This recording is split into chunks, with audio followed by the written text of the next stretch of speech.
What's good, everybody? Welcome to another broadcast here for Fast Break here for IE Sports Radio. Unity for all sports.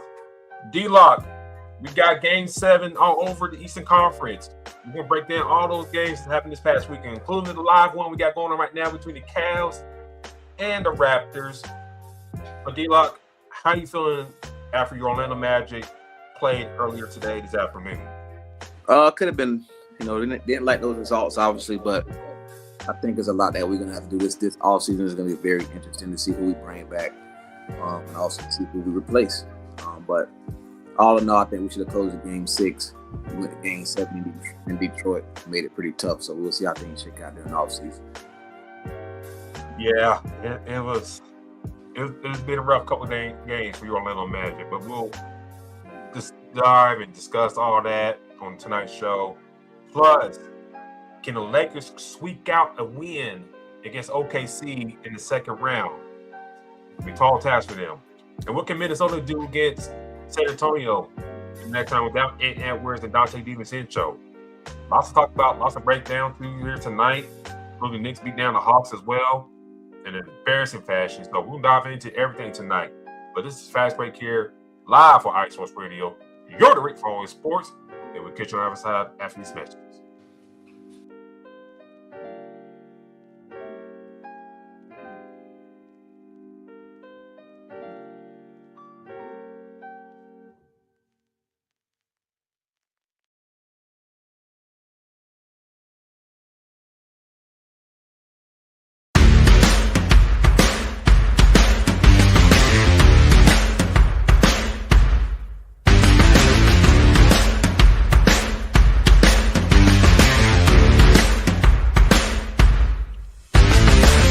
IE Sports Radio fans, this show is brought to you by Planet Jerky Premium Brisket Beef Jerky. Planet Jerky is the official jerky of the 2022 California League champion Lake Elsinore Storm, Single A affiliate of the San Diego Padres. This all brisket jerky has gluten-free options, contains no MSG, no sodium nitrate, is low in sugar, and high in protein. Go to their website at planetjerky.net and follow them on Instagram at Planet Jerky. Planet Jerky, the jerky that's on a whole other planet.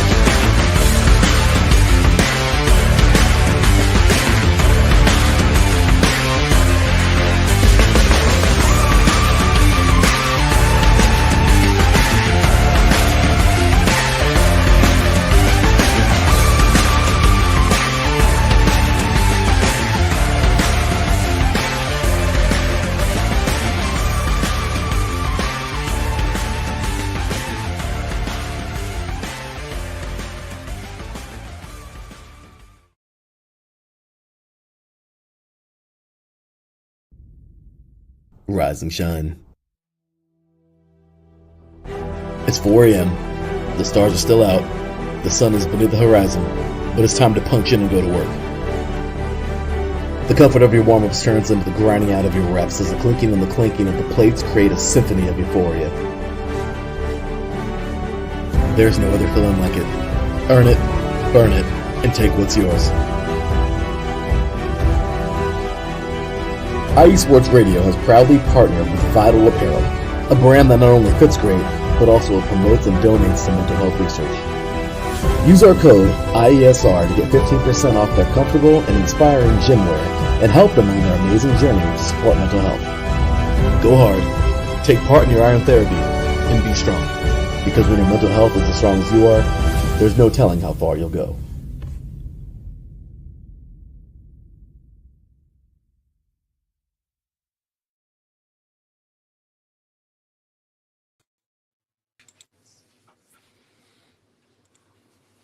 And welcome to the broadcast tonight, ladies and gentlemen. Thank you for tuning in with us here tonight. First show of the new month in the month of May. Mother's Day next week, right around the corner. But we got a lot of playoff basketball to talk about. A lot to talk about. A lot of implications tonight. A lot of surprises that happened throughout the week. D-Locke, how you doing tonight, sir?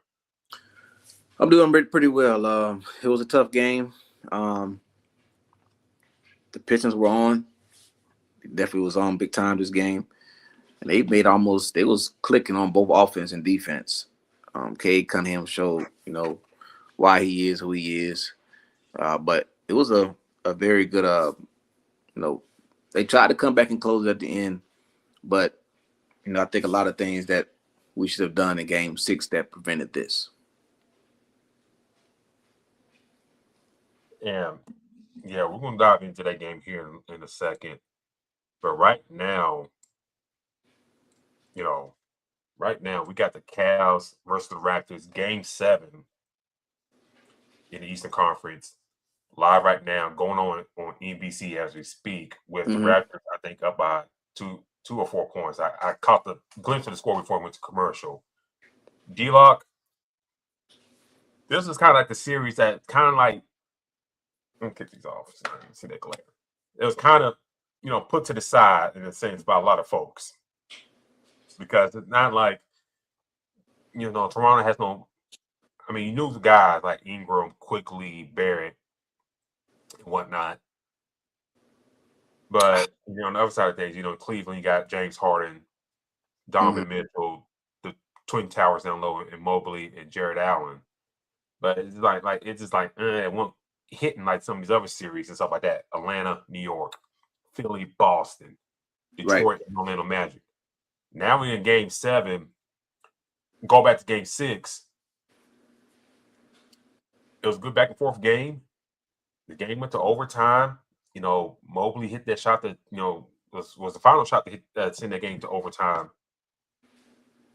And then, overtime happened, and R.J. Barrett, the luckiest of bounces on that 3-point shot to kind of win the game for him. And then, that last play Cleveland did, trying to drop a play for Evan Mobley for a 3 is like, what are we doing here? But your thoughts thus far in this game, who comes out in this series between Toronto and Cleveland as we speak right now?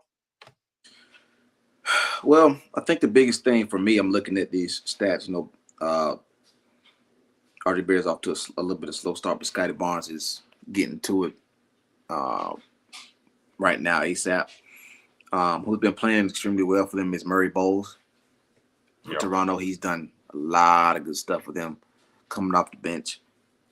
But I think I'm going to say this. It's going to be bold, but I think I'm going to take Toronto in this series to get this win. Now, the reason why I say that is because I'm looking at it right now. I don't see either Donovan Mitchell or James Harden on the court. I think this team is in rotation with guys a little too deep. You got 2 all-stars on your team, man, at the guard position. This is why you traded for them. You get the max out of these guys. Get what you need to get out of these guys. You're letting this team hang around with no Emmanuel quickly. So to me, I think that this should be Cleveland series. But the biggest thing is I just think that they're spreading that, they're getting too many minutes by too many different players on that team. So for me, they're going to mess around and let Toronto stick around. And it's actually going to Toronto's way because now you got a low scoring game in that first quarter so far. And this is what they want. They want to kind of bring you to where it is low scoring. So if they do that, Toronto has a good chance. Right now, I may be switching this while we talk. So you're good. Right now, Dennis Schroeder Schroeder missed a layup right there. Wide open layup right now. Right there, he missed. And then Jacob Patel got the ball down the post line. He go up with it. Scotty Barnes with the shot. And good with the 3 right there. All right. Let me get this one off. Okay. right. Yeah. Can you hear me? Yeah, I got you. Yeah.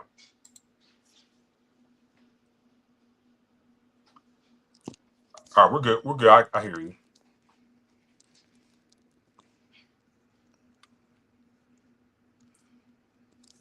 Let's see if you can hear me. So right now, and Barrett just made a shot and an opportunity for an M1, and with 10:43 into the second quarter, and the Raptors I are can't up hear 7. anything right at this moment. Oh, you can't hear me? Okay. So while he's trying to get that fixed right now, ladies and gentlemen, the Raptors are up by 7. Barnes is hit Scotty Barnes is hit a 3-pointer, and then RJ Barrett is going to the line for an and one opportunity right now for the Toronto Raptors, with James Harden coming back into the game for Tyson. And welcome back. Can you hear me? Oh, yes, sir. All right, perfect. All good. All good. So I was saying, RJ Barrett completes a 3-point play. So the Raptors are up 8 right now, and James Harden bringing the ball up. And if you got the game on, what's Cleveland got to do to kind of, and Mobley just hit the 3 right there to cut the lead to 5. What does Cleveland got to do to overtake this lead right now? I think you got to rely on your all-stars. Now you got Donovan Mitchell, James Harden, and Mobley out there. Get them going. I think that's one thing I did see in that Detroit and Magic series is when the Pistons really needed to get going, they let Cade Cunningham go crazy. You know what I mean? He got started and then started getting other people involved. So to me, I think you get your guys, you get your stars, involved. And again, Schroeder's out there. You got your 2 guards, man. Put some old forwards out there. You got Jared Allen. Put your guys out there to help this team. But I think that Donovan Mitchell and James Harden are the 2 that's going to lead this team. And those are the ones that got to get started. Mobley is going to be Mobley, but right now, this team, if Mitchell and James Harden not shooting well, this team is in trouble. Yeah, if they're not shooting well, and Mitchell is taking a 3-point shot right now and misses. Dean Wade with the rebound. Back to Mitchell with the floater over Patel, and the Cavs are back down by 5 again. Barnes bring the ball out right now, and turnaround shot on Dean Wade with a beautiful shot right there to put the Raptors back up by 7. So right now, I mean, the Raptors, they're shooting the ball very well. Scotty Barnes is looking good, got 4 assists so far, 10 points. And missed shot right there by Dean Wade.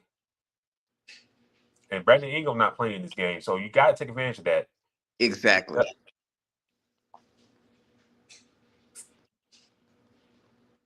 Which is mind-blowing to me. Like I said, I think, we talked when they traded for James Harden, what the expectation was. I thought this team would, handle Toronto pretty well. But again, now you're here, and it had to come down to Game 7, and now Toronto's up by 10. Yeah, they're up by 10 now. And Jamal Shed, has really played very well. Oh, yes. Like, Toronto got some players that need like a superstar. You know what I'm saying? Mm-hmm. There's one kind of available right now, but we'll see how it goes in the offseason. But we're going to come back to this game. Probably by this time the show ends, and we'll see what the status of the game is. We're coming in and out of this game, Game 7, first round series that kind of, people really I'll say dismissed, but after the first 2 games, it's like, what do the Raptors have? Yeah. And next thing you know, they just kind of turned the Jets on Game 3, Game 4. and now we're talking about Game 7 here at the Land. Did you talk about going to that game? I did for a minute, but obviously me being hooked on what my Magic was going to do dictated a lot of that. I was like, I want to see can my team handle business. But I mean, right now, I don't think it's too busy here too much. But I'm pretty sure Cleveland is probably rocking like crazy. So we'll come back to it right now. The Raptors are up by 10 with 7:15 left in that first half. So we'll come back here in just a second. But D-Locke, a game happened earlier today. It involves your squad, Mm-hmm. the Orlando Magic. The Detroit Pistons defeat the Orlando Magic 116-94 in Game 7, winning the series 4-3 after being down 3-1 at one point. Detroit completed his comeback from a 3-1 series deficit with a dominant Game 7 performance at Little Caesars Arena. The Pistons controlled the game with a massive 40-point second quarter. And here's a box score right here. Magic win the first quarter, and then Detroit just putting on the second quarter. And then after that, 23-15 in the third. And then the third quarter was just basically even. But at that point, Detroit really pulled out. Yeah. Detroit became one of the rare teams who were out for a 3-1 series deficit, winning games 5, 6, and 7. D-Locke, the floor is yours. I'll let you have it. Go off, man. This is you. I think we have a hell of a player in Paolo Banchero. A hell of a player. I think he's going to be a star for a long time. You this kind of reminds me a little bit of the crazy enough. I was just watching the Shaq and Penny, documentary. And you had two stars who can kind of get it together, and they bump heads, move on from one, and then everything went down. Then obviously Dwight Howard's situation comes around, same thing. I wonder what they do with this roster. I mean, you got some solid pieces, but in my opinion, you're gonna probably have to find a way to keep Paolo Banchero. How to convince him to stay. Now, yes, he signed a deal recently, but nowadays that stuff really don't matter. Players do move, especially when opportunities come around, and obviously signing up to join forces with other players. So what are they going to do? The inconsistency that you got from Jalen Suggs played a huge part in this series. That's just what that is. I think one game this season he had a double-double against them, but it's like he couldn't find rhythm. Anthony Black and all had a better series, in my opinion, than Jalen Suggs. Another person that was kind of inconsistent this series was Desmond Bane. It's like he was barely cracking 20 points. So, you got your guy, but a lot of these other guys are not. They're not, contributing. We started this game off with the first 8 points going to Banchero. He was literally doing everything.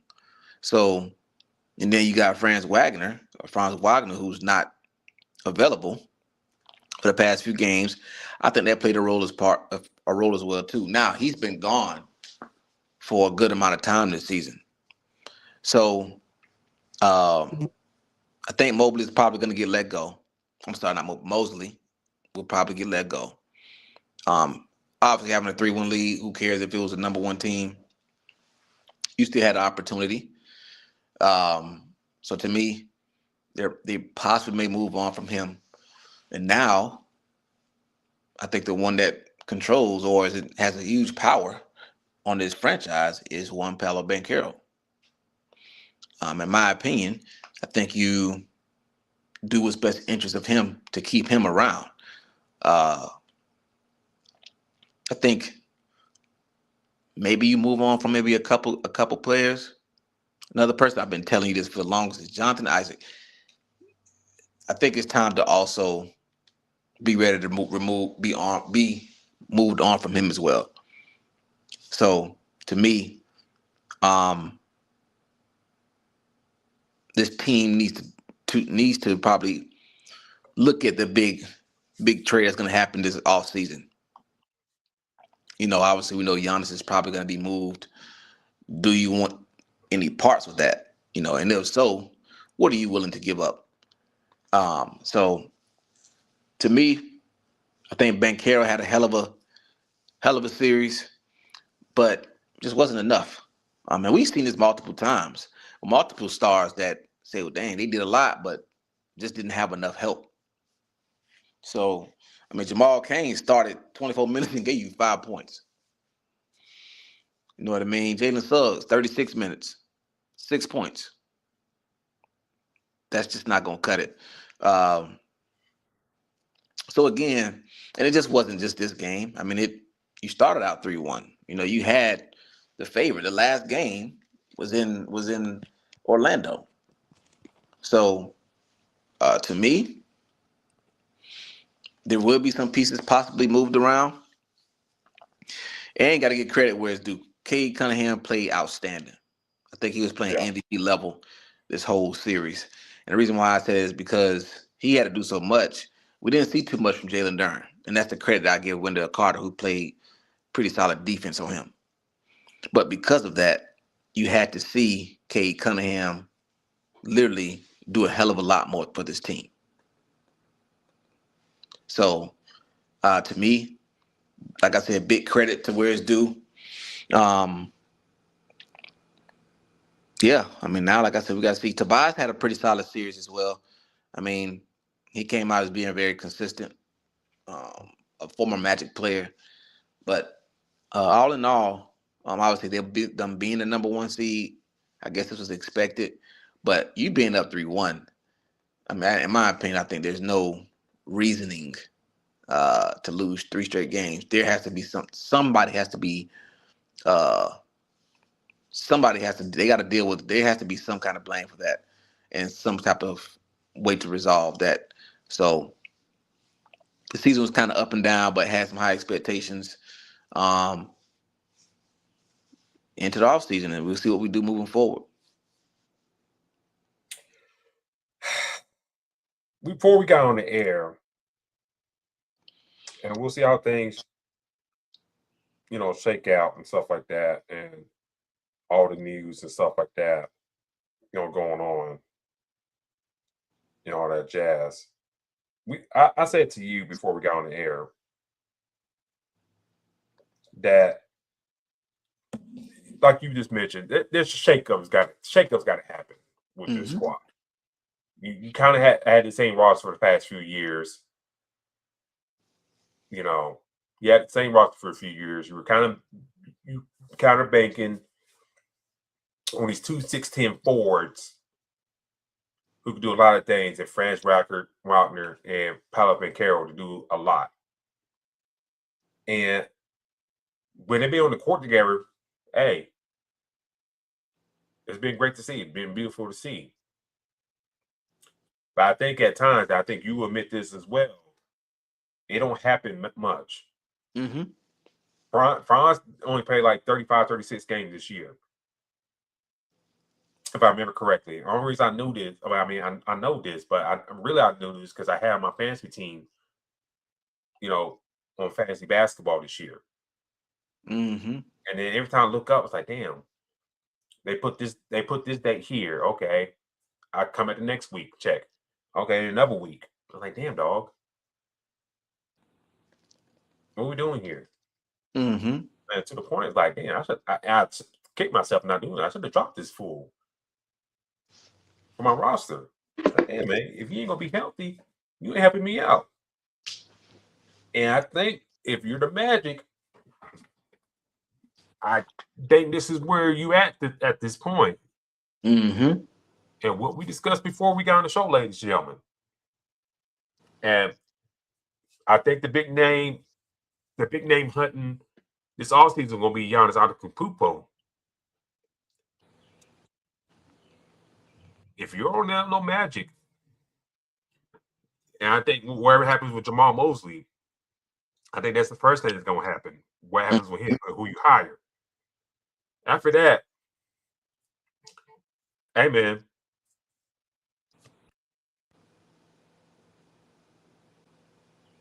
And then now I see reports saying the Orlando Magic may be interested in Dusty May. Which I don't see that happening. No. Nah, I mean,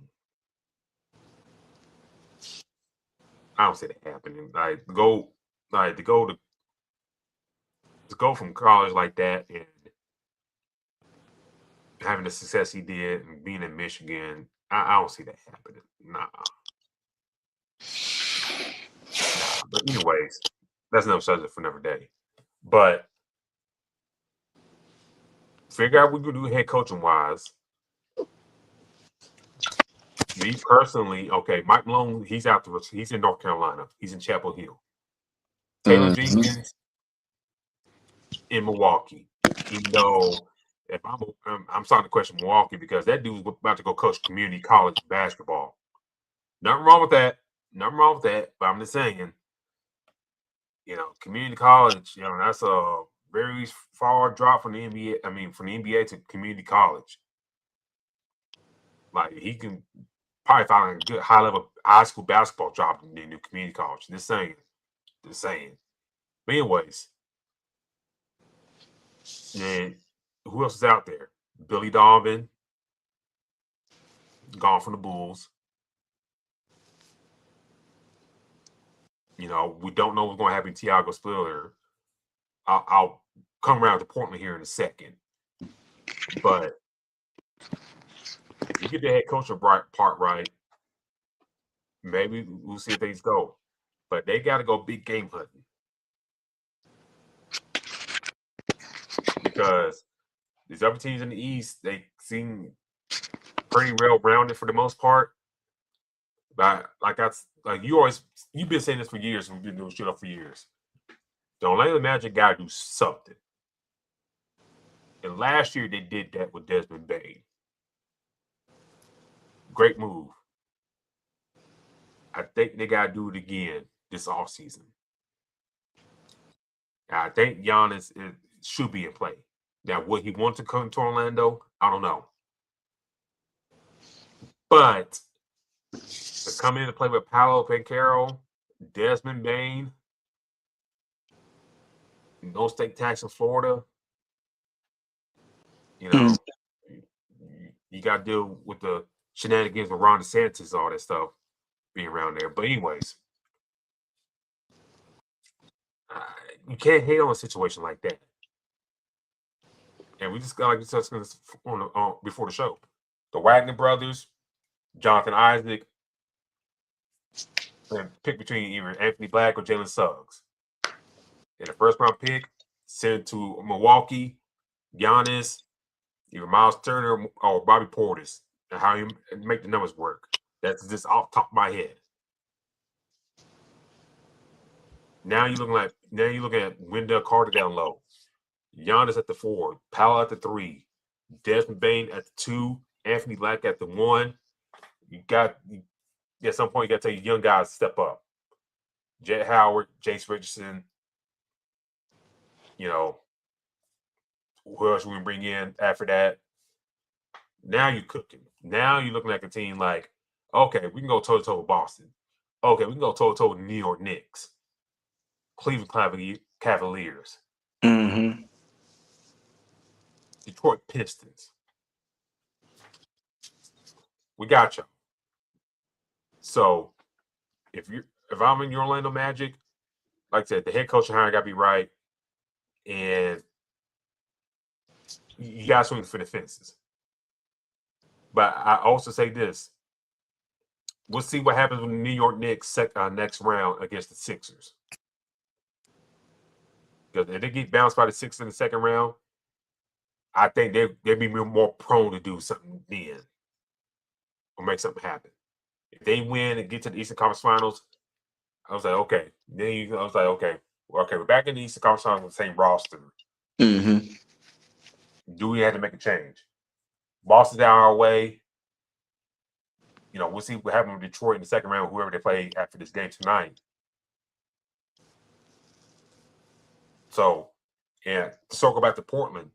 Portland's trying to make a run on Giannis. I was going to say this. They can make a run, but if the new owner's going to be cheap on everything, Giannis ain't showing up. Yeah. Let's be real about that. Nah. New owner, what's his name? Let me pull it up real quick, because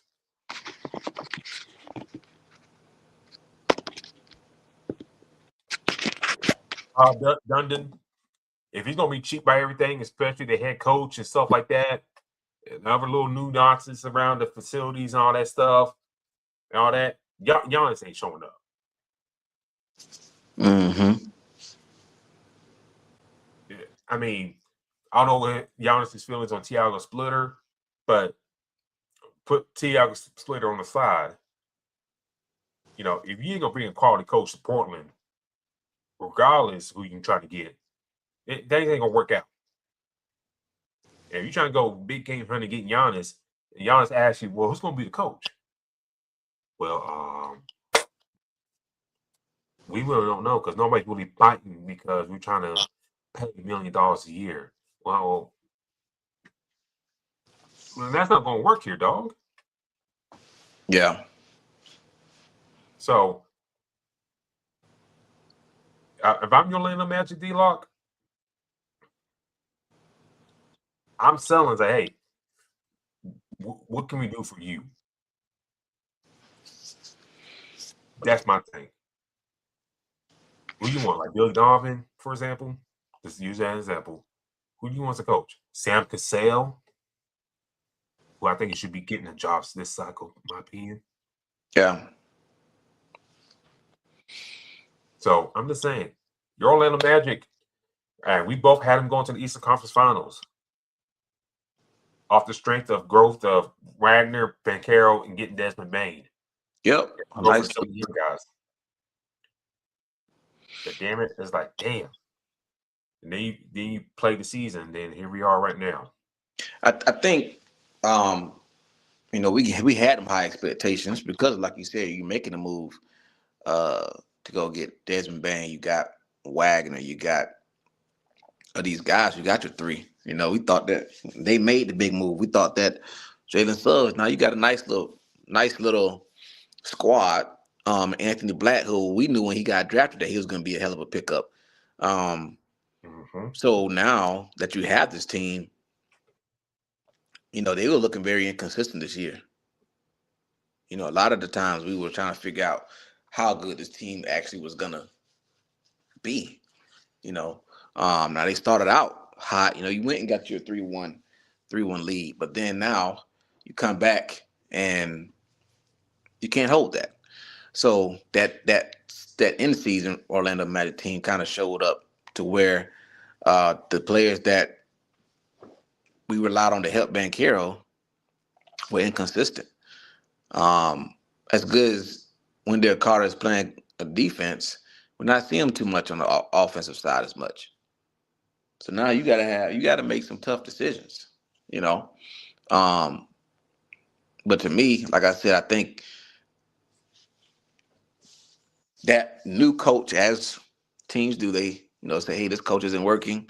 But now, do you flip some of that roster and if you had to decide between Wagner and Banchero before the season, I think the season gave you your answer of who I would suggest to kind of really move on from. Like I've been saying that we should move on from Jonathan Isaac for a while. Yeah. And it's nothing personal. It's just, what has he done for us? And to be honest, Franz Wagner is starting to fall in that same role of injuries. So now you're paying these guys his money, and it's kind of like it's kind of like the Grant Hill situation where we paid him, and we barely seen Grant Hill in the Magic uniform. So this is what I mean by teams kind of do the same thing back and forth. It always happens. So now You got your young guy, just like he has you a young Shaq, you know, a young Dwight. You got to put the right pieces around this guy, right coach, the right players to give him a chance to win. And now you're really going into a phenomenal offseason where Giannis is going to get moved. And in my opinion, I think wherever he goes, it's going to be a 3-team trade. I don't think it's going to be just 2. I think another team is going to be involved, and I also think another big player is going to be involved. So I think the Magic should, for one, find out who your coach is going to be. Mm-hmm. And now you're like, okay, cool. Now I got my coach. I need to figure out how I can get Giannis to join Banchero. And if you do that, you change a lot in the East. Because I think that's definitely needed. So, now you've seen what you've seen with your group. How many years do you want to go with Banchero like this to where we're like, okay, well, we're hoping it work. Excuse me, we're hoping it work. And it doesn't. So, again, Jalen Suggs possibly could be moved, like you said. It could be Suggs or Anthony Black, Franz Wagner. This is some good young talent to help another team. And you put them in a situation where they have their own team and see where it goes. But I think the Magic have their guy for years to come. It's just now you got to put the right pieces around them. Yeah. It's like, I think they'll move on with Jamal Mosley. Just, it's so wild that when they went 3-1, they might consider keeping him around. And after this, he might be showing the door. It's wild how things happen in a week. Mm-hmm. How things change in the perspective of all this stuff. But I'll leave it like this. This team is close. They're close. And like you mentioned, Grant Hill's a great point you brought up. Like, damn. How many times we waited, okay, Grant Hill's gonna make the debut. Okay, Grant Hill's out, then okay. Ooh, Grant Hill's gonna play again. And then he's gonna be out again. Yep. And meanwhile, Tracy McGrady's doing everything he can with, and no shade to these guys, but do everything he can, guys with Michael Doliak and Travis Outlaw, Yes. Steve Hunter. God, who else was on that roster back in the day? Oh, no, well, Mike Miller, he was solid, but you trying to do things with those guys. Mm-hmm. And at that time, at a weak Eastern Conference, very weak. Like, only real contender around that time was what? Was who? Detroit Pistons. Detroit. Philly had AI. Yeah. Toronto had Vince. Milwaukee, had Ray Allen and Big Dog. Mm-hmm. And Boston had Antoine Walker and Paul Pierce. But still, it wasn't that strong. Mm-mm. Compared to the West. So that's why, if you're an Orlando Magic fan, it's like, damn, it was always like a what if. Even without not getting Tim Duncan in that free agency, there's always like a what if with y'all. It's like, damn, if at least had great healthy along with Tracy McGrady,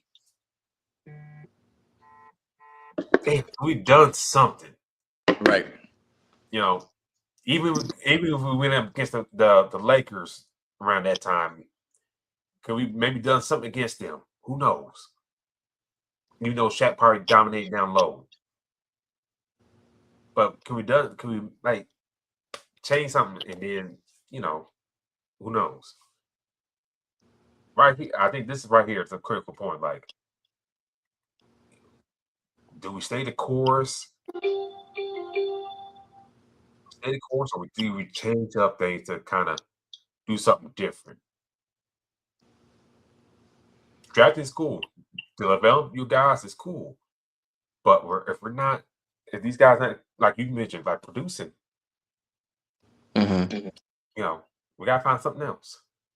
Yeah, I mean you've done that. I mean you've drafted a lot of these guys, and I talked about it before. Always drafting in the top 5, you grabbing guys and you put them together. Not every top 5 player works out. I mean, we top first round. We always say we all want them all to work out, but the one that you get, you got to make sure that they do pan out. But now you got this team full of first rounders and quality players. You know, they got to get it done, especially in the East, as we talk about. But I think that now you've made that trade, you put the pieces together. Somebody's got to take the blame. That's just, the name of the game. Even that notification came up with Banchero unsure of Magic's title prospects after loss. Yep. So he's already thinking. That tells you a lot. Now you got to keep this guy. And how do you do that? So some changes I'm pretty sure will be made. You got a guy who is Banchero's might be what, 22?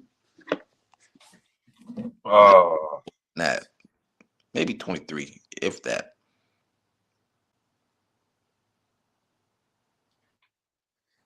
He's 23. Yeah. Yep. A lot of growth. Yeah.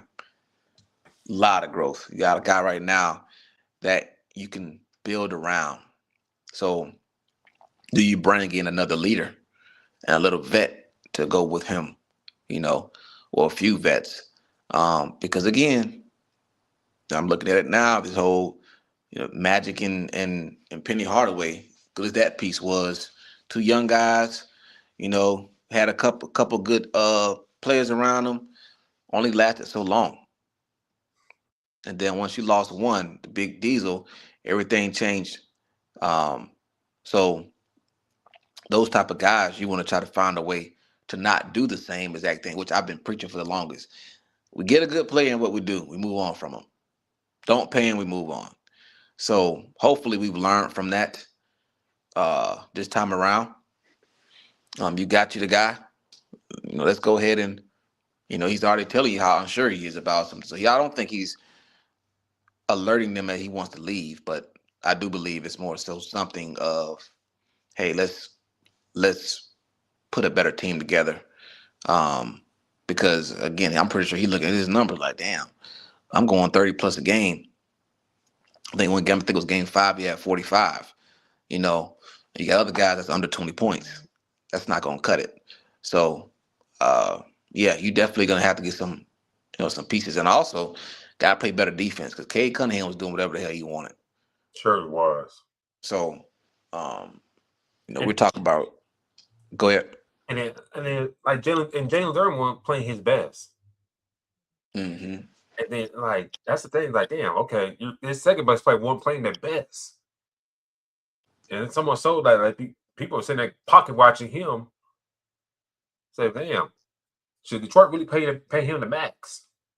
Yeah. Which they're gonna do anyways, but yeah. That right. Yeah. So I mean, again, it's some decisions that got to be made, and it happens. We see it in a lot of franchises, man. So we'll see who they be open to. But again, who's going to be the coach next year? That's the first question. So Detroit, congratulations to the Pistons. I know we cover more of the Magic here, but for your Pistons fan, hey, Cade Cunningham, he's the truth. Next round, with Cleveland and Toronto top at 49 all, we'll see how things, come up for y'all the second round. But I think also for Detroit, before we go first break here, if you're Detroit, K's cool, but some of the other guys, Tobias Harris, he played pretty strong. Mm-hmm. He showed up when needed. But I think next round, you need Jalen Duren to kind of show the hell up. Yeah.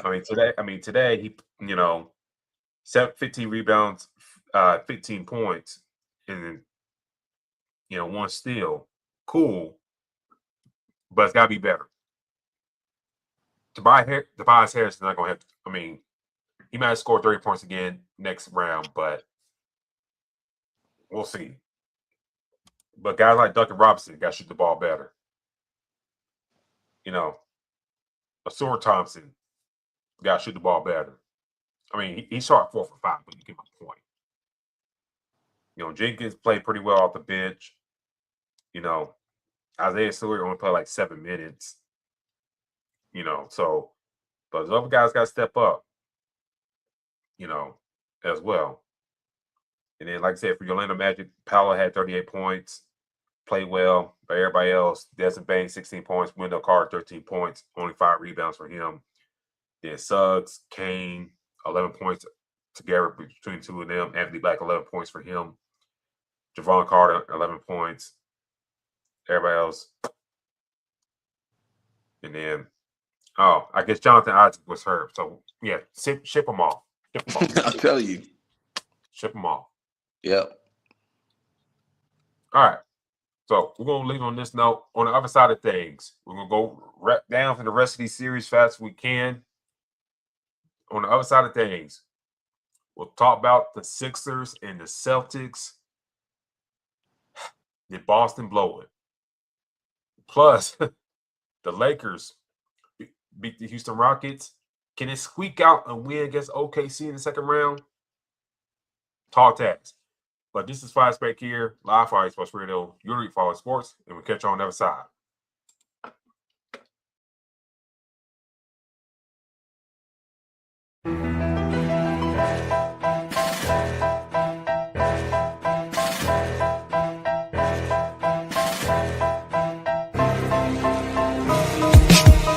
For the last 10 years, IE Sports Radio has been bringing you amazing content ranging from interviewing legendary athletes, coaches, and other authorized media personnel to building tailor-made shows dedicated to all major sports cities around the country. Make sure to follow us at IE Sports Radio on X, Instagram, Facebook, TikTok, and YouTube to keep up with the latest in sports and with all of our shows. Also, make sure to check out our daily updated website at iesportsradio.com. At iesportsradio.com, you can see our daily show schedule and check out all of our show pages with personal bios to learn a little bit more about each of our awesome hosts. In addition to our show pages, you can catch the iSports Radio blog, Hall of Fame, Fans of the Month page, and our merchandise shop, including t-shirts, tank tops, caps, long sleeves, hoodies, and more. For now over a decade here at IE Sports Radio, we've continued to be by the fans, for the fans, and we thank you all for your support and for making IE Sports Radio your direct feed for all that is sports.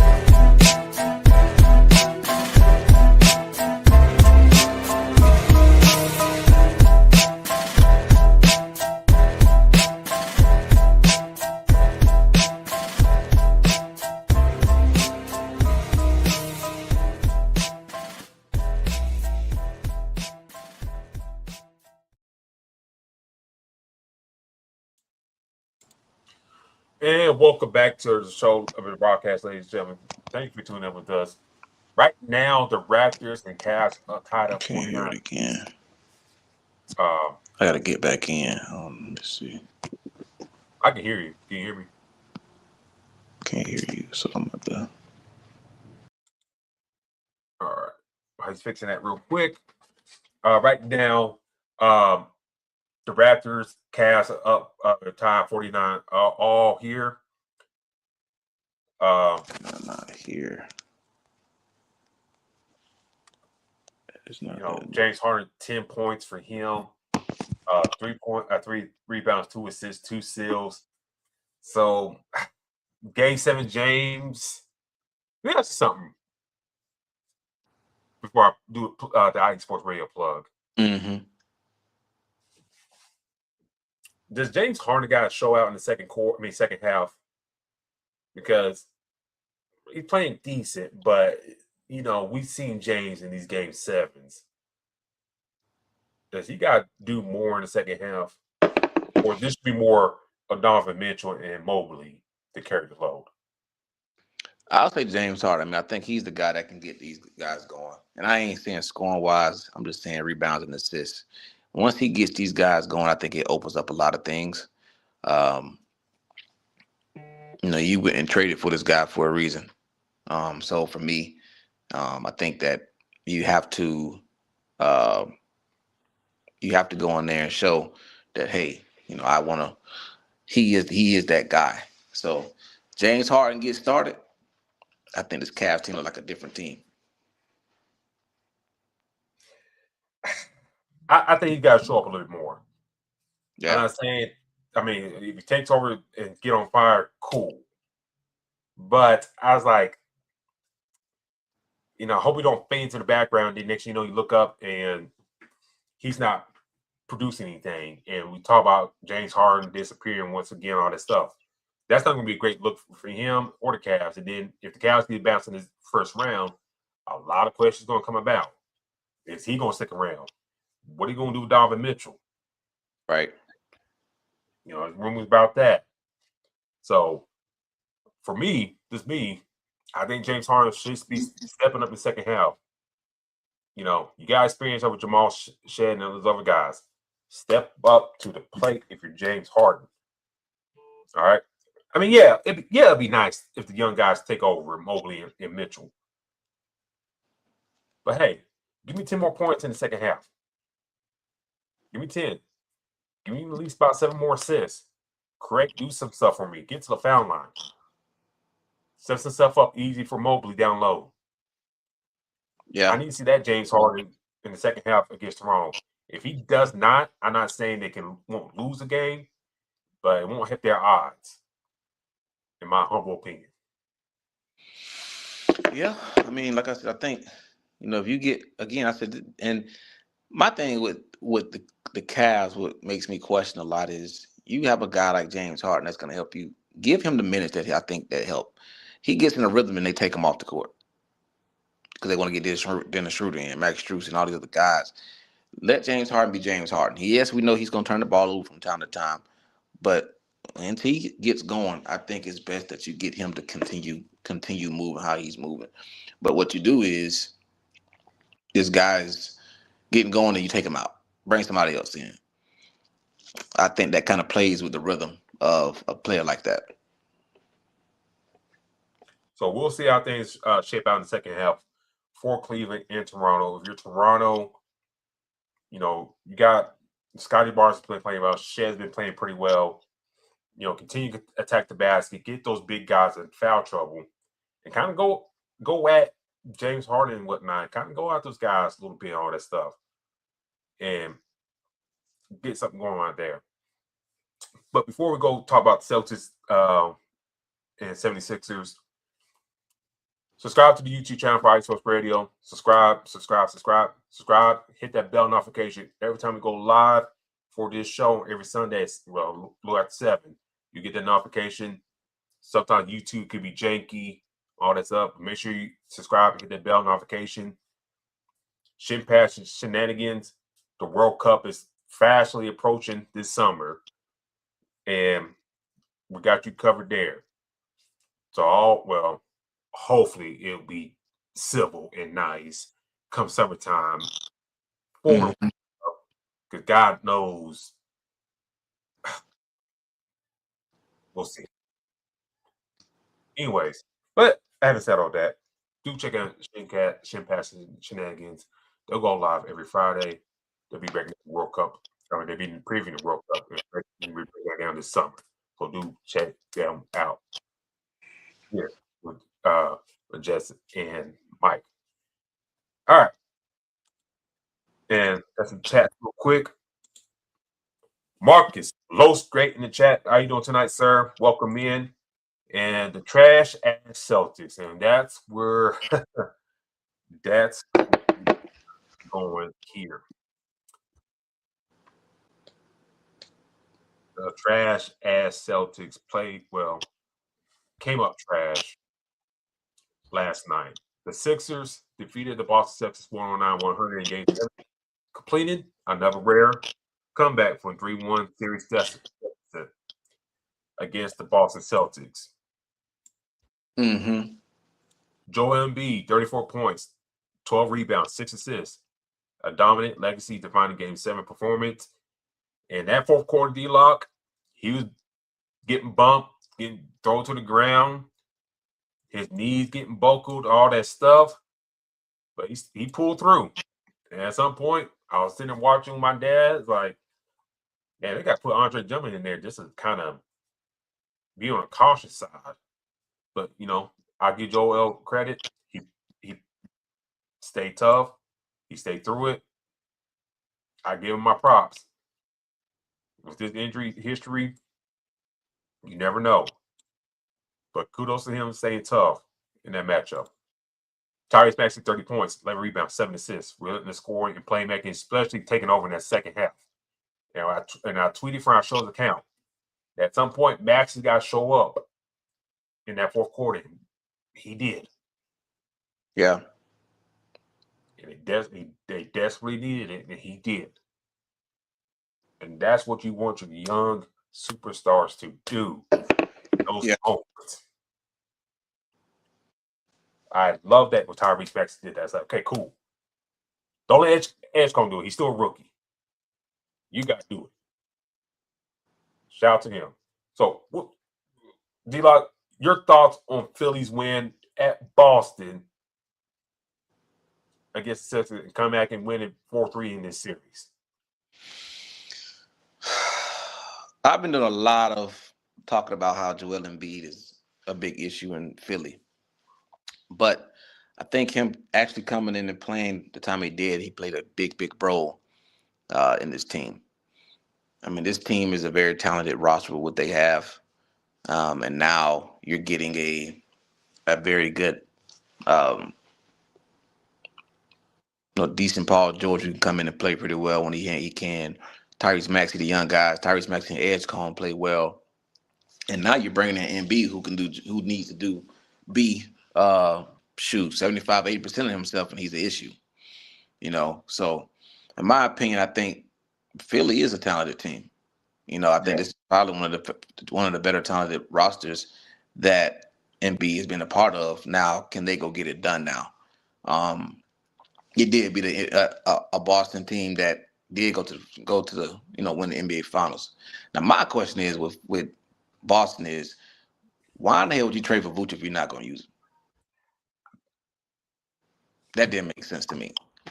So, again, I think that, you got him and didn't use him. It played a huge role.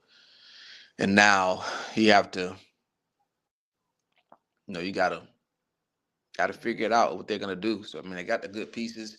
Tatum came in a little bit later in the season. I think moving forward, they'll be a hell of a lot better. But kudos to Philly, man. If Embiid can continue what he's doing and get healthier, I think this team could be scary. I mean, they played great. You can't really. They came out strong in the first half. I think that was key for them winning this game. Embiid came out strong. Maxey caught on a little bit, but I think Edgecombe scoring better really kind of helped things along the way. I mean, Paul George had 13 points, all that, and but he was there as a stabilizer. But your three main core guys, Edgecombe, 20 plus points, Maxey, 30, Embiid 30 plus. That's what you need to see. And then, hopefully your other role players come in and spell good minutes, time and stuff like that, along with your star players, and it worked out fine for them. And I think, at one point in that fourth quarter, and I don't know why Joe Mazzulla went away for this. Mm-hmm. When they got rolling in the fourth quarter, driving the lane, stuff like that, Jaylen Brown, Pritchard, those guys driving the lane. Why did they go away from that? Yeah. Joel Embiid came in injured.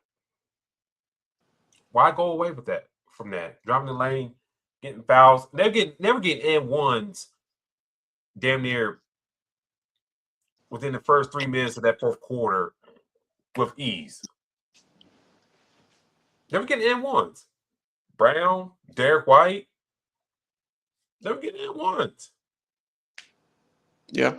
And now, I think at one point I tweeted from our show's account, like, hey, Nick Nurse, two things. Get Paul George back in the game, get Quentin Grimes out, and call timeout.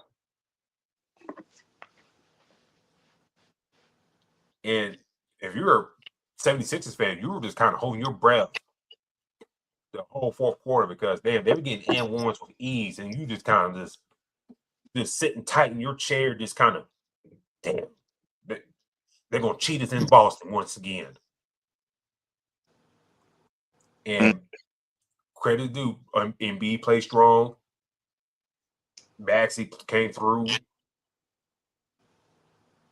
and y'all held in. They held on to that damn win because damn it, I was in there. I was like, oh shit. Yeah. And then Boston went back to doing what they were doing, just jacking up threes. It's like, come on, man. The NBA is just weird nowadays. It's like no change. We got this system implemented. We got to stick with it. No, we don't course correct, nothing like that. And this is the results of it. Because let's be honest, D-Locke, I think Boston should have had this one. Yeah. And that fourth quarter, when they came out hot and stuff like that, had momentum and had the Garden. I know it's not the Garden, but rocking and stuff like that, driving the lane, getting those and ones like I mentioned. I thought, damn, they're going to get foul calls. I thought Philly was done. And then went away from it. So that's on Joe Mazzulla, my opinion. Yeah. Kind of go away from that. Your thoughts on that? I mean, like you said, I'm agreeing with you. I'm believing that, he did play a huge role in that. I think a little underestimating that Philly team played a role. But again, you knew what you had with that roster. And then obviously hearing that Jason Tatum wasn't playing, I'm pretty sure that played one of the biggest roles. So now their off season is going to be very interesting as well. Like I said, you went and traded for Vooch. What was the point? Especially knowing that, Jason Tatum wasn't going to get no minutes. So hell, you could have moved him in, and you see Embiid was coming in, so you could have used that physicality. Mm-hmm. So, but like I said, it's going to get interesting to see how this plays out. And kudos to Philly. Kudos to Philly. And great job for them coming after 3-1. And I think one thing, they hung around just enough for Embiid to come back. Mm-hmm. I think that's the main thing. And Joe Mazzulla gave credit to that post game, like, yeah, Joel Embiid came back and make the difference. And going here for Boston, Jaylen Brown, 33 points, carried the offense without Tatum. Derek White, 26 points. Part of his better game in the series. Shooting early, but faded late. Let me ask you this. There's been some talk about Derek White not showing up in this series. If he had showed up and played better in this series, well, Boston could have closed out this series earlier.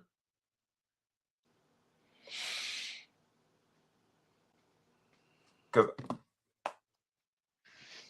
scoring wise, he was fine, but he kind of, like I said, faded late in the game. Let's go back to game 6. Going back to game 6, 11 points for him in 31 minutes against Philly. 11 points, 3 for 6 for 3-point land, 3 steals, 1 assist. If he would play stronger, do you see Boston closing out the series? Or we're talking about Philly winning regardless, 4-3? I think Pitcher did play a role, but I think more so of Derek White. The inconsistency that he had.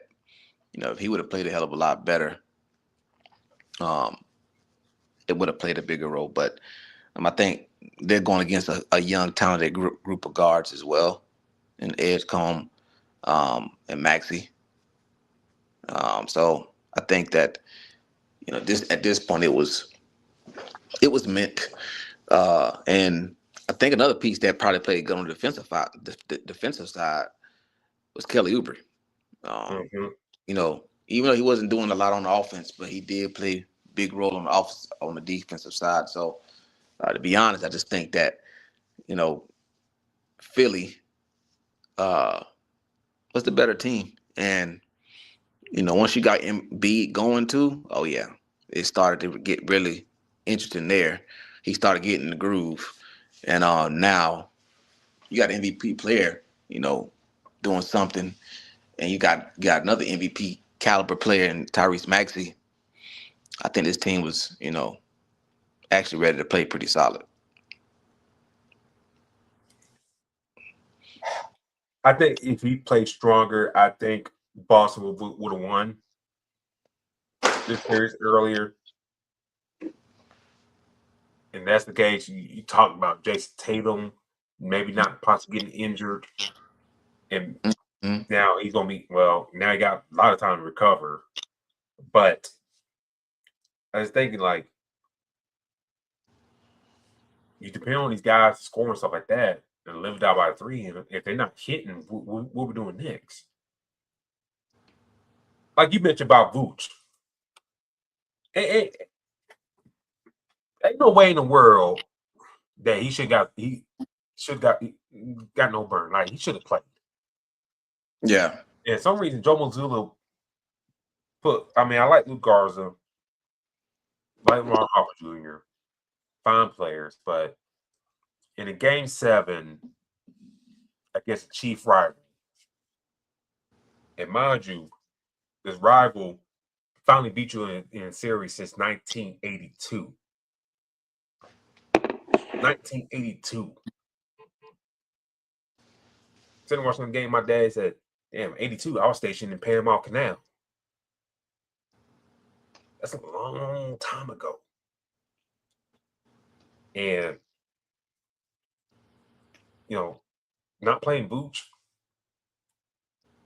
and Vooch he couldn't come in and, give you minutes against Joel Embiid. He couldn't get no fouls against Joel Embiid, get him in foul trouble. Yeah. That's coaching. Mm-hmm. At some point, damn, Joel Embiid kind of kicked our ass. What can we do to negate that? Hey, Vooch, come on in, man. Give me some run right now. Luke Garza ain't doing it for me. Quetta, who did play well, but he's not. He's a garbage player. Not like that, but ladies and gentlemen, you get my point. Yeah. Sherman Housen ain't gonna draw no fouls on Joel Embiid. So I think, like I said, go back to coaching here. Mazzulla trying to take a gamble and it didn't pay off. And now the Celtics are, I won't say in the flux, but it's like, where do you go with this squad? All that. Tatum, ruled out pregame with left knee stiffness and stuff like that. I give credit to him coming back from the Achilles tear, but I wasn't a fan of him coming back so early. And now you kind of do the all in vain for nothing, and now you're out with another injury. So, D-Log, in your eyes, does Boston run it back with the same roster, or do you see a shakeup happening? I don't know. I actually think they keep his roster. I think the reason why is because they didn't have Tatum throughout this whole season. I think they'll actually be better next year. And this is very similar roster that won that championship. So to me, I think you keep the roster. You let it play out, and you let it get the things done that it needs to, and then then you possibly think about moving on. But I think that I think Philly is a good team with what they have. A little underestimated. If they can be healthy, we know that's always the issue. But for me, I'm Boston. I'm definitely keeping this roster. Possibly, like I said, obviously we know the big situation, so maybe you move on from Vooch, try to figure out who do you replace that with. But your main guys, I'm definitely keeping them. You want a championship with this team, so I wouldn't separate too much of it.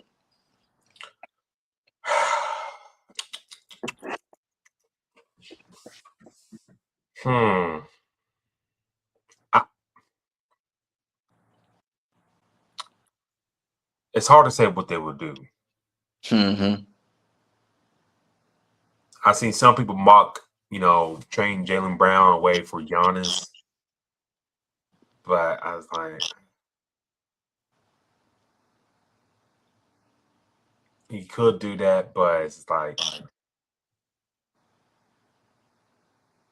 he's been in and out in lineup this past year, and plus he's older.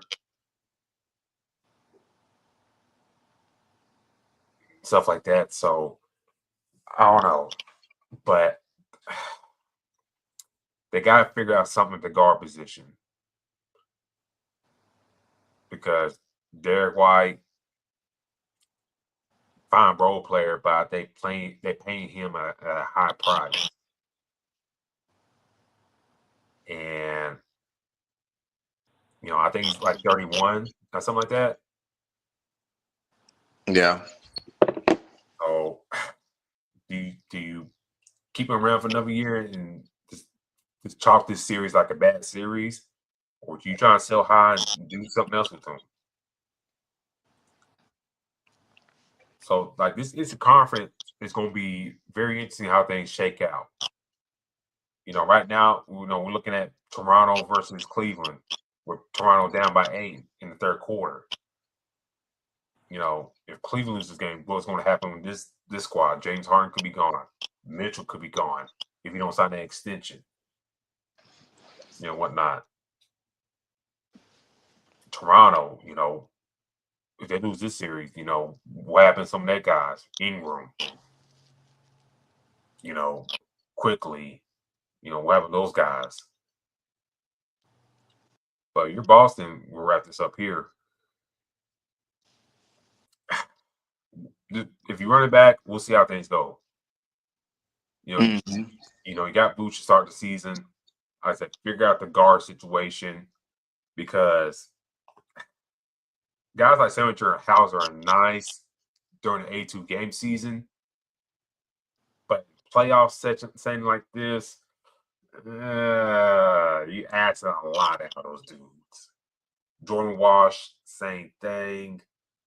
So I think Boston's got to figure out something there in that department. Yeah. I mean, again, this is going to be a big offseason, so do Boston partake in that and, bringing somebody else in as well? Are they a part of that 3-team trade? So this is going to get interesting. But the Sixers do move on to the second round. They do play the New York Knicks, which I think both teams will be happy about that, because it's just like an hour ride away on the subway. So don't have to do much traveling too much. So I think that'd be great for both teams. And, we'll see who comes out on the better of it, in that type of setting. So it should be a fun series to watch. But D-Locke, we're going out west. The Los Angeles Lakers defeated the Houston Rockets 98-78 in Game 6, winning the first round series 4-2, in which, I was like, damn, they might really choke this away. But Lakers finished there 4-2, avoiding a near historic collapse after leading 3-0. A season low for the Houston Rockets. Lakers held just a 35% shooting. D-Lock, your thoughts on this series, and what do the Houston Rockets do next? I think the Lakers had a leader, like I said, a leader that wants to win and understands what's at stake. He got it done. He wasn't wasting no time. He knew what they needed to do, and had to get things moving forward. So I think that made sense. You know, they came out there and they wanted it. Simple. You know, they knew what was at stake. For me, does KD get moved? I mean, at this point, we knew it was going to be problems once Fred VanVleet went down. Like we said, they needed a guard. They needed a true point guard. But now, throughout this series, KD wasn't there. So I don't see it happening, but I do believe that you have a good core with the Rockets. What do they do next, or do they keep this team and try to be better next year? Now we know how tough the West is, so I think they were going to run into issues even if they beat the Lakers. But this is a huge disappointing season for the Rockets. Very disappointing. Yeah. So, some questions that got to be answered. Like I said, this is going to be a very busy offseason, in my opinion. You may catch a few teams that are looking to add on to a couple guys that can change their franchise. But the Rockets definitely got to figure out what the hell they're going to do, because, you know, going through games where it's going to end the series and KD was not available, that's not good at all. I'll say this on the Houston side of things. And I tweeted this after the game and whatnot.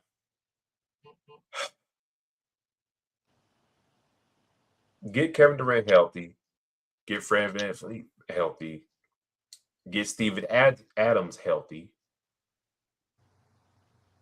And then see where you go from there. If you're a young basketball player, if you happen to listen to this on a playback or anything like this, or you listen live to us now, if you're like a young point guard, combo guard, learn your basic point guard skills or work on those. And I know the NBA is hard to get into, to make all that stuff. I get that. But if you can show those qualities, and you happen to play in the college level and all that stuff, if you can do well on those qualities, young guys and gals out there, you know, if you show those qualities and show you can be a leader, you know, run an offense, all that good stuff, and play very well and all that, I think there's a spot for you in the NBA, G League, and top level. Because as we kind of seen this past season, D-Lock, if you don't got you got quality players and stuff like that, but if you don't got a guard to kind of help facilitate things and put guys in the right spot, stuff like that, things can go wrong. I don't say wrong, but things can just go out of whack with your squad.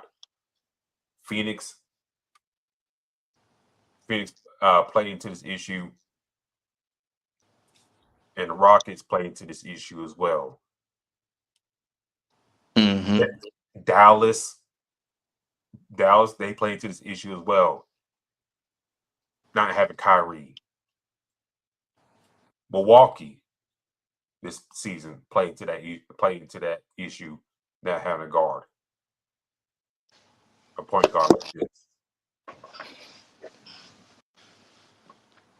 I can think about a couple other teams, but you get my point. Not having that point guard in these type of situations can kind of help stabilize things, really kind of can halt your offense. And then, Ime Yukata, didn't play Holiday much. He played him, but didn't play him much this season. Then he started playing a little bit more in this series. I was like, damn. I'm not saying get this through 30 minutes, but good 15, 20 to kind of help stabilize things throughout the game could go a long way.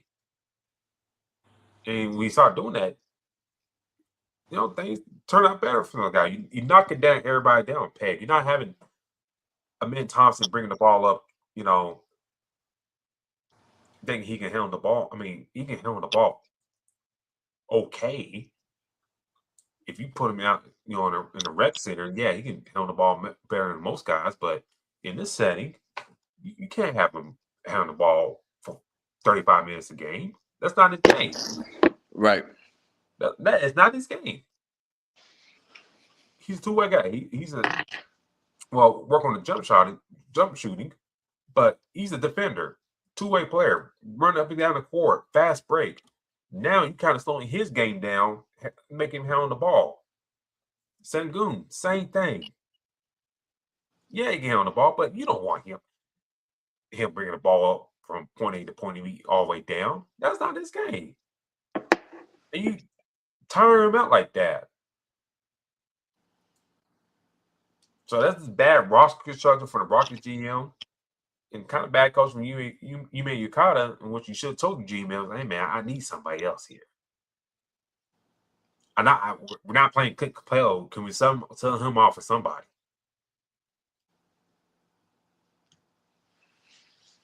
And there's another thing about this series I'm going to touch on here. The Rockets had the size advantage. Take away Kevin Durant, Steven Adams. They had a size advantage. Why wasn't Clint Capella used more? Yeah. Why sign him to a big time deal? I don't say big time deal, but pretty sizable contract to kind of have him DMPs for the majority of the year, especially late in the second half of the year. Like, what we're doing here? Yeah. You went and got Capella. And like you signed it, you had the visions for these three bigs to play and stuff like that, and especially at two at a time. And you didn't use that to your advantage against the Lakers. Yeah. I thought that was dumb. I was like, damn. Clint Capella's like collecting dust on the bench. And you could be using that. And then I rebound your asses. 54 to 45. That shouldn't happen. I don't care how good LeBron, DeAndre Ayton playing and stuff like that down low. No. So if you're a Rockets fan, Durant going out didn't help things. But it's like a bad taste in your mouth. Like, damn. It's like, damn, we should have beat this team. Yeah. That's my thing. I mean, I think again, it's the same thing with Boston having Vooch. You went and got Capella and got these guys. Why are you not using them? We started to see Tari Easton start to wake up a little bit later on, but and to me, you beat a wounded Lakers team. So again, we'll see what happens. This is a young team, but again, I have a question of what happens with Kevin Durant this offseason.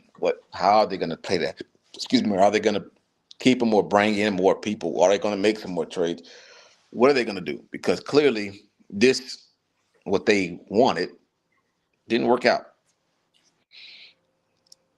Let me ask you a question. When the burner stuff came up about him and that situation, and I don't think that situation got resolved, if we're going to be real. We ain't no stories, nothing like that. They could have handled it internally. Let me ask you this. If they didn't resolve that issue there when he talked bad mouthing his teammates, can you bring it back to that situation? You can. I mean,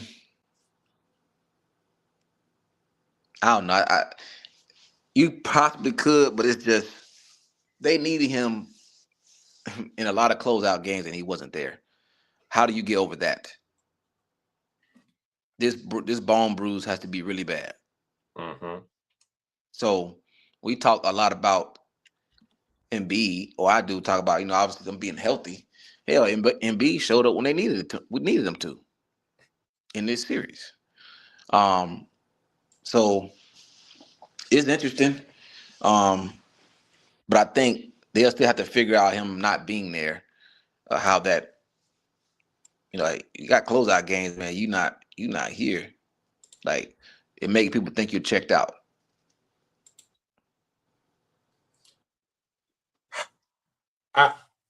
We'll see what happens.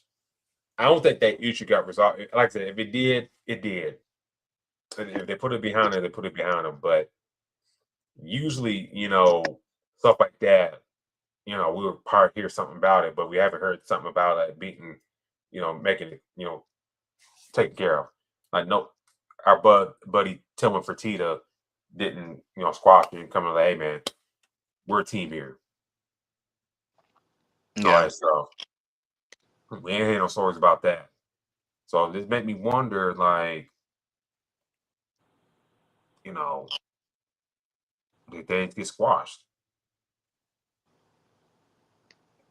But if you're a Rockets fan, just hope for health and all that stuff, and we'll see how things shake out for y'all. And for the Lakers, real quick, D-Lock, they advanced to play Oklahoma City. Mm-hmm. They got Austin Reeves back in the lineup. Luka, I don't know, he's going to try to force himself to play. We'll see. But right now, he's not going to play game one.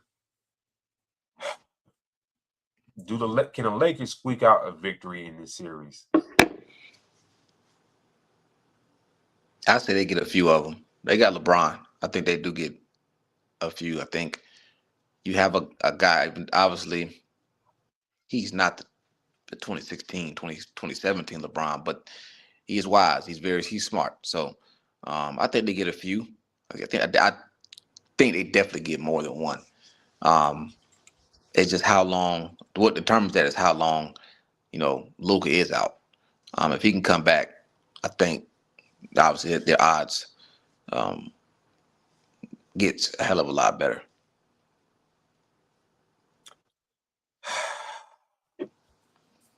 I did say I had OKC repeating this year for the NBA championship.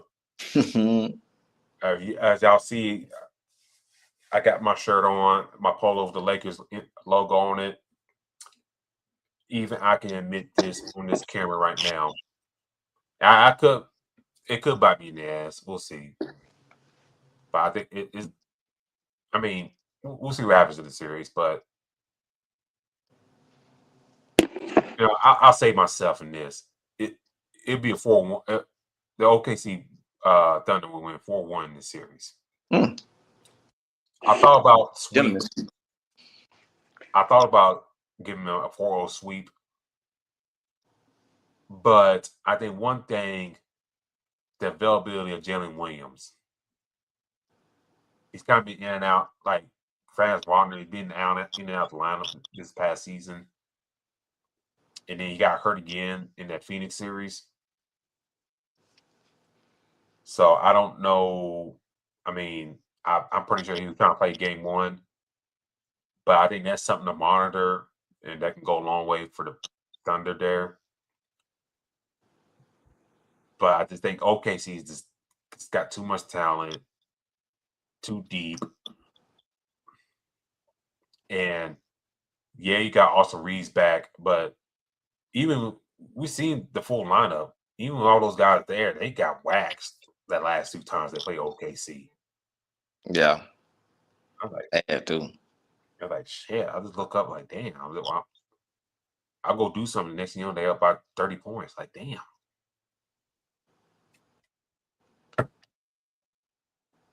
So, we'll see. But I think OKC will win the series 4-1, my humble opinion.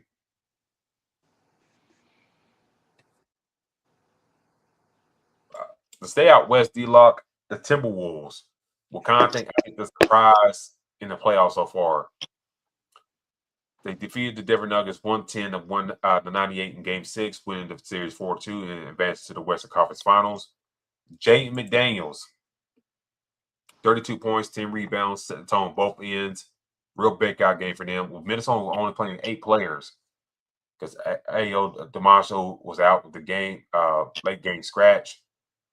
So you're down to 8 players. They're playing mostly like Gobert, Nas Reed, and Julius Randle in that front court. Mm-hmm. Terrence Jr. had a coming out party, 24 points for him. D-Lock, no Anthony Edwards, no Dante DiVincenzo for the last couple games for the Timberwolves, but they pulled through. Yeah. Is that a testament for Minnesota's play or Denver's? Ooh. What? I mean, Denver. I don't know what to say about Denver. It's like, did they piss the bed in your eyes? I would say they have. I think, in my opinion, I think, no Ant-Man, no DiVincenzo. They still got Jamal Murray and Jokic. So how did they lose that series? Now, in my opinion, I think Denver probably is in that same similar role I was talking about with Cleveland. With now, I got all these guys, and they trying to put a bunch of these guys in rotation. You trying to get Christian Braun in, you trying to get Tim Hardaway in, Aaron Gordon, Cameron Johnson, Bruce Brown. Like, there's nothing wrong with having them, get in, but your superstars are Jamal Murray and Jokic. And the offense should run through those two. So, in my opinion, I think maybe having a lot of different rotation out there kind of messed up the rhythm of this team. And obviously Terrence Shannon going off, which is a surprise in this series. But Minnesota did have the talent. They do have some talent. I just think this is one of the ones where Denver was just they definitely wet the bed on this one big time. No Eric Gordon. Once again, never lower leg injury for him. No Peyton Watson in this matchup as well. I gotta give credit to Rudy Gobert. He played very excellent for what he did against Jokic. He played well, played hard, played tough. Mm-hmm. He did his best to slow Jokic down. Jokic had 28 points, 10 assists, 9 rebounds. I had triple double. But I just think at key moments and stuff like that throughout the series, he did well enough to, I don't say contain Jokic and not let him get off. And you saw the frustration in that series that he had. And then if you're Alleman, you see that you got to have the other guy stepping up. Cam Johnson had 27 points. But then on the flip side, like you mentioned about Jamal Murray, 12 points. 0 for 2, and only taking 2 3-point attempts in that Game 6 matchup. Christian Braun, 27 minutes, only 3 points, and 1 rebound. And we're going to next season. That's when that extension kicks in for the 5-year, $125 million.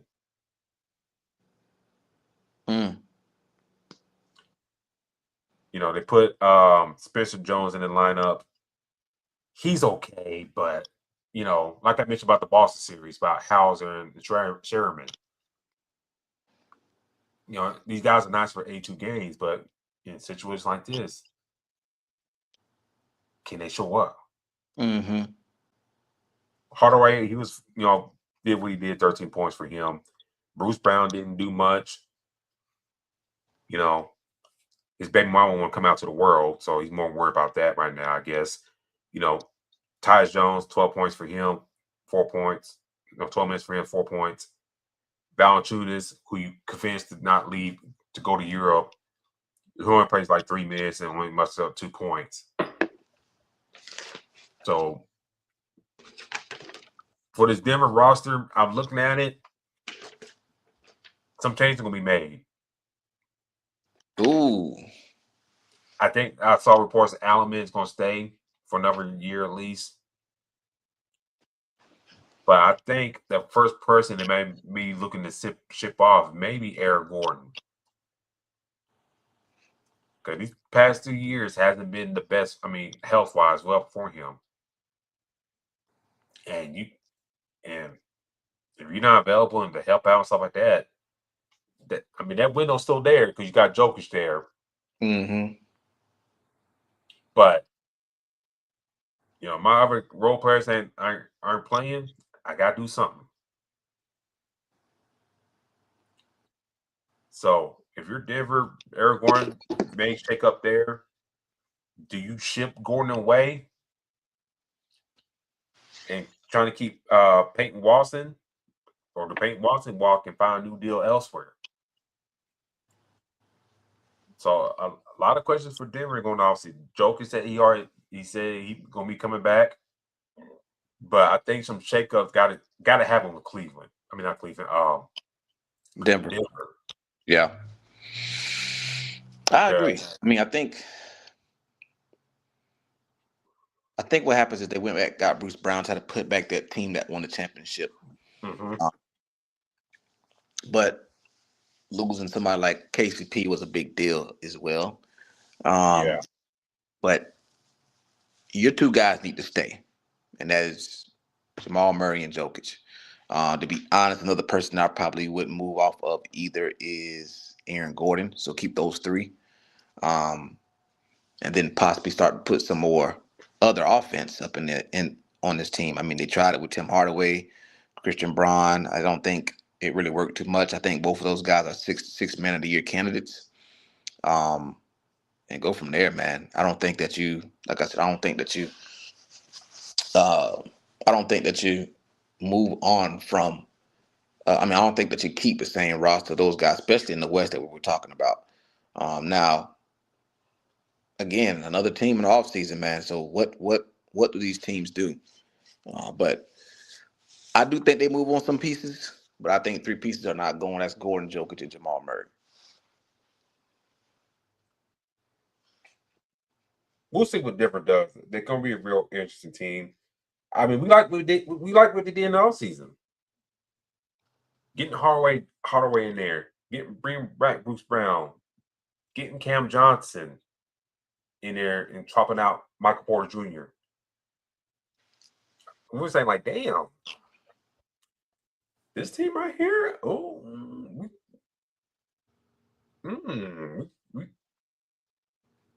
even though I had them going out in the second round, but it was like bang bang between them and Houston going to the Western Conference Finals. Mm-hmm. And now they're going out. They just went out in a whimper in the first round against one of their arch rivals, the Minnesota Timberwolves, without Anthony Edwards and Dante DiVincenzo. And in that game 6, they're playing their bigs for the most part. Nas Reed, 15 points in 33 minutes. Randall, 18 points. Gobert, 10 points, 13 rebounds. And they were playing those guys a lot together. And Denver didn't really have an answer for it. And like I said, Terrence Shannon Jr. showed up big. Jaden McDaniels showed up big. And that's why Anthony Edwards has co-signed Jaden McDaniels, because he could be that dude when needed to. So I give Chris French and the Minnesota Timberwolves credit. They did their thing. And things could have went sideways with Anthony Edwards going out, but I give Finch credit. They stayed the course. They played tough, even being guys down. They came in and won the game. So kudos to them. They go on to the second round against the San Antonio Spurs. Real quick, D-Locke. Who do you favor in that series? Do the Timberwolves have a chance in that series with their star players gone?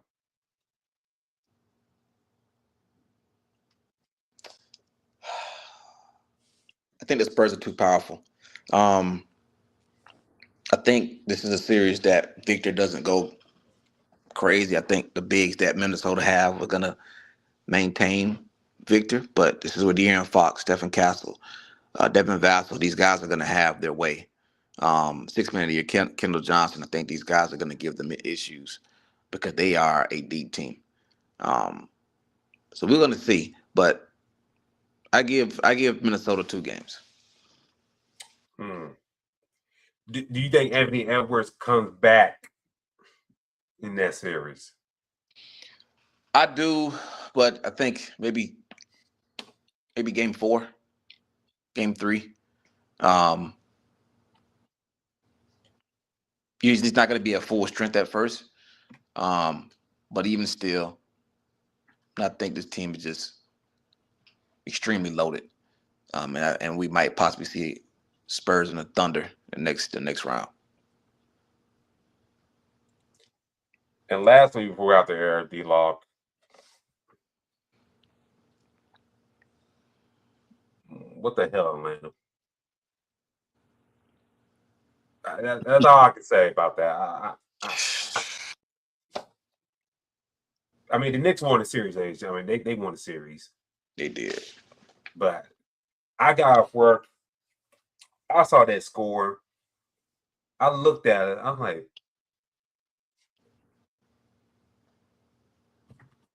is that right? I thought, was that right in the second half? I was like, shit, what the hell happened? Mm-hmm. Your thoughts on that game, real quick, because It looked like they were not interested. I mean, it seemed like they accomplished what they wanted to accomplish and was done. I mean, they were down by 40 in the first quarter. Like, I mean, CJ McCollum didn't do anything, and he's been cooking all series. So now all of a sudden, he is nowhere. You know what I mean? Nowhere near to be found. So it seemed like the Hawks were tapped out. And it didn't look like the Knicks. It didn't even look like the Knicks were just a hell of a lot better. It's just like you said, what the hell was Atlanta doing? Like, they were not interested. I'll say this about the Hawks. Guys like Dyson Daniels, Jalen Johnson, Jonathan Kuminga, who turned on he played very well for the Hawks since he showed up there. But they need a dude. And yes, it's nice to get the best out of your roster, and Quinn Snyder can do that. But they need a dude. And I think, that'll serve the Hawks a great service if they can find a dude. Mm-hmm. Now, for the Hawks, I think one thing they got I know you Hawks fans, y'all see this and hear this, or catch the playback or whatever. Y'all see this is like, well, damn dog, we got an ass whip. What's the best outcome? Y'all do own that New Orleans first round pick for its upcoming draft.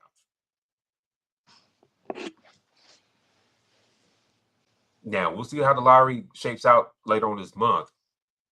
But if you can get a good spot in that lottery and get a dude, which I think there's some dudes in this draft, I think things could be looking good for y'all.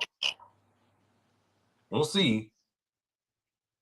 I think, looking at this roster, you got to question some things. Like, Zachariah Rocher, you got to figure out something with him because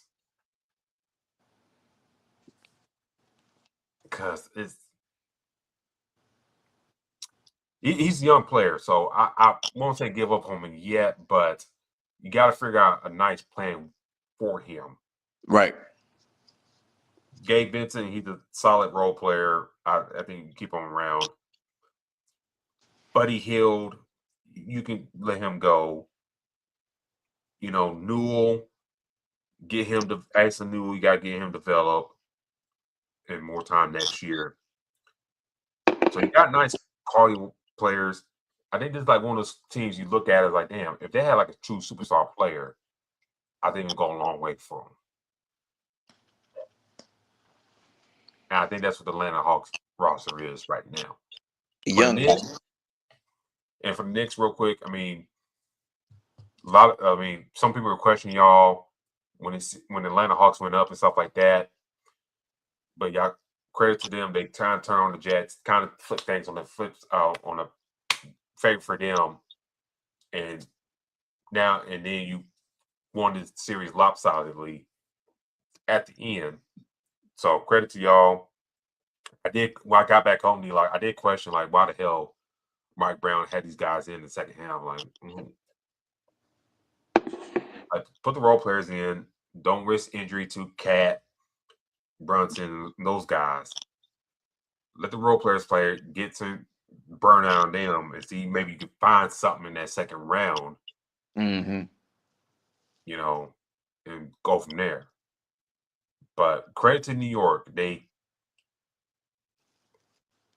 stayed with the course. Miles Bridges had his better game in the series, 24 points. So nothing else I can really add. Just this Atlanta just went out sad. Yeah, like they was not interested at all. It just looked like they were not. And I'm talking about from the beginning. Yeah. Damn. But before we get out here, D-Locke, go back to the game we've been keeping an eye on.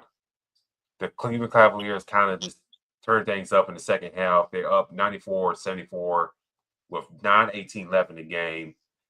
Do you see the Raptors making a run to come back and win this game, or Cleveland got this on lock? I mean, I think right now Cleveland is showing that they're the better team. Feel like they're putting this away, which you look like Jared Allen actually woke up. And that's probably somebody that was kind of shocked with him having, I think, 17 rebounds a couple games ago and like 0 points through the fourth quarter. But now he's 20 and 15. So these other guys are starting to play a role. But I think this one is done. They're gonna make a push, but I think it's done. Yeah, I think it's done too. I think that the Raptors didn't. They're never a team like the roster. I mean, they're never teams that's like they got to figure out some things. I think they surprised some people this year. Next thing you look up, like, oh damn, they're fourth place in the East. Mm-hmm. And it's like, but then looking like Barry missed time, quickly missed time, Brandon Ingram missed time, and missed time in the series.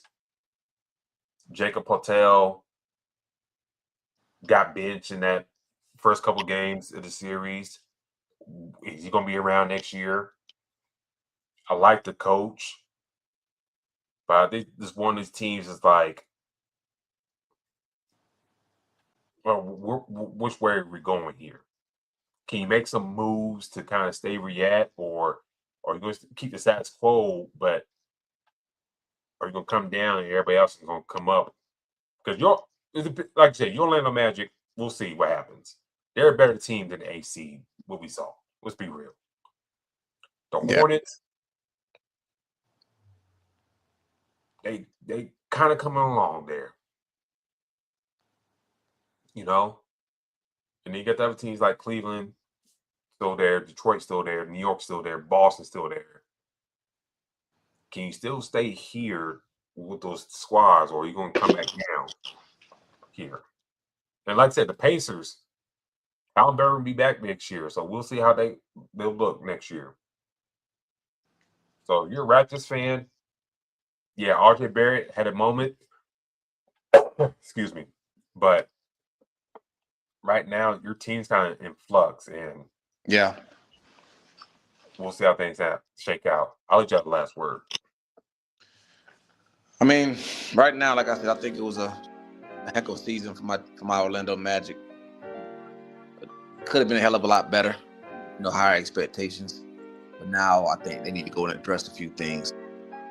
So let's go out here and make a couple changes. Let's not have Shaq and the Dwight situation happen to us again. Banchero going to LA. So I don't even want to speak that up. This NBA first round has been very entertaining. Yes. Except for the obvious sweeps, the obvious wins and stuff like that. But for the most part, it's been very entertaining. The game, you're showing Cleveland and Toronto on Prime ABC. That's great. You had Detroit, Orlando, Game 7 on ABC. So, if they work on the Amazon feeds and stuff like that, I think they'd be fine. We'll see. But this first round has been very entertaining, and I'm glad we got to talk about it. And we'll see how the second round shakes out here in the coming days. But this has been our show tonight, ladies and gentlemen. Thank you for tuning in with us. D-Locke, how can people find you on social media? You guys can find me at Black-813. Tough season, but hopefully I'll be tweeting Giannis to the Magic soon. Let me know if I can find you in the show's page. You can find me. You can find the show's page at Fast Break at IESR. That's Fast Break at IESR.